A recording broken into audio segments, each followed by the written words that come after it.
Siz javobgarmisiz? Xo'p, ko'rsatingchi bo'lmasa. Yo'q, hozir.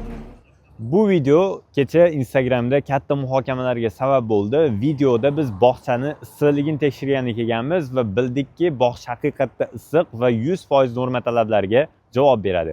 Kommentariyada ko'plab insonlar bog'cha haqida to'liq ma'lumot berishimizni so'rashdi va biz yana o'sha Andijon shahrida joylashgan ushbu Pro Kids bog'chasiga yana tashrif buyurganmiz va sizlarga batafsil ma'lumot berib o'tamiz. Va'da berishdi, video oxirigacha ko'rganlarga juda ham katta chegirma qilib berishar ekan. Qani unda biz boshladik. Assalomu alaykum. Yaxshimi sobat? Assalomu alaykum. Keling, Yaxshimisiz? Kecha videomizni ko'rgan odamlar endi bog'cha haqida to'liq ma'lumot berishingizni so'rayapti. Shunga qanaqa hozir vaqtingiz bormi? Vaqtimiz bor, lekin hozir bolalarga mashg'ulot o'tyapti. Aha.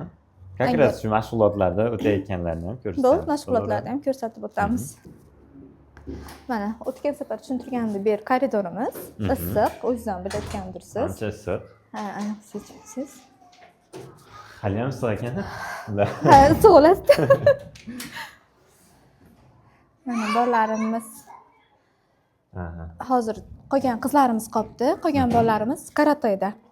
Karate pastda shug'ullanishyapti bolalarimiz. Ularga hozir rasm darsi shekilli. Ha, qolgan qizlarimiz hozir qolgan nimalarni mashg'ulotlarda o'tyapti. O'tgan safar ko'rsatganimdek yotoqxonasi. Mana yotoqxona o'zi kravatlarning yonida. Bunaqasan Bu yoqda hojatxona. Hojatxonamiz bor mana. Zo'r, yotoqxonaning yonida ekan. Aha. Wow. Bu yerda bolalarga moslashgan ekan. Bolalarga moslashgan kichkinagina sanuzillarimiz, bu yerda mana radiatorlarimiz, isitgichlarimiz bor. Isitgichlar ham bor ekan. Issiq suvlar tushadi. Qo'l yuvgichlarimiz ham bor. Bolalarga moslashgan. Bolalarga moslashgan hamma yo'q. Juda ham yaxshi. Bolalar karateda bo'lganda qizlar shu yerda rasm chizishyapti-ku. Nima rasm chizyapsizlar, kichkintoylar? Bu rosa chiroyli ekan-a? Zo'r. Xo'p, endi qanaqa xonalar bor aka yana boshqa? Tepada muzikalniyimiz bor, oshxonamiz bor. O'sha o'tgan nimada yozilgan ekan, oshxonani ko'rish, xohlasangiz oshxonaga tushishingizlar kuni. Oldin muzikalnilarimizni ko'ryapsizlar ham bo'ladi. Ikkinchi etajimiz, ikkinchi etaj bu hamshiraxonasi. Bu yerlarda ham boshqa gruppalar xudo xolasa ko'paysa ochilganda ochiladi. Bu yerlar rastivalkalari. Bu yer musiqa xonamiz, aktivniy zal.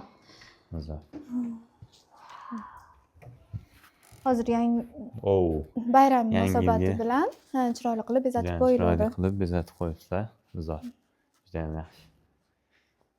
Bu yerda shu qanaqadir tadbirlar uyushtiriladi.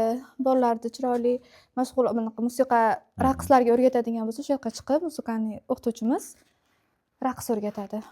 Zo'r. Bu yer podval, mana oshxonamiz joylashgan. Ko'ryapsiz, oshxonamiz o'z qulayliklariga ega.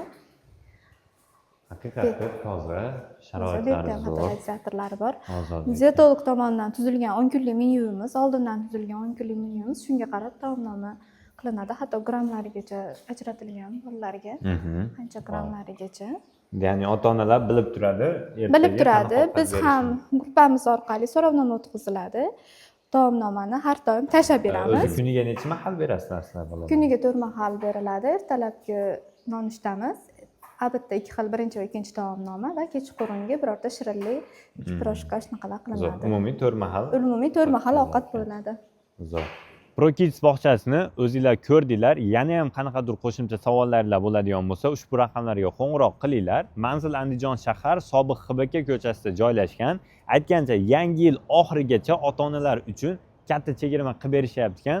Chegirmani summasini bilib olish uchun ushbu raqamlarga qo'ng'iroq qilsanglar, batafsil ma'lumot berib o'tishadi. Hammalarga rahmat, salomat bo'linglar.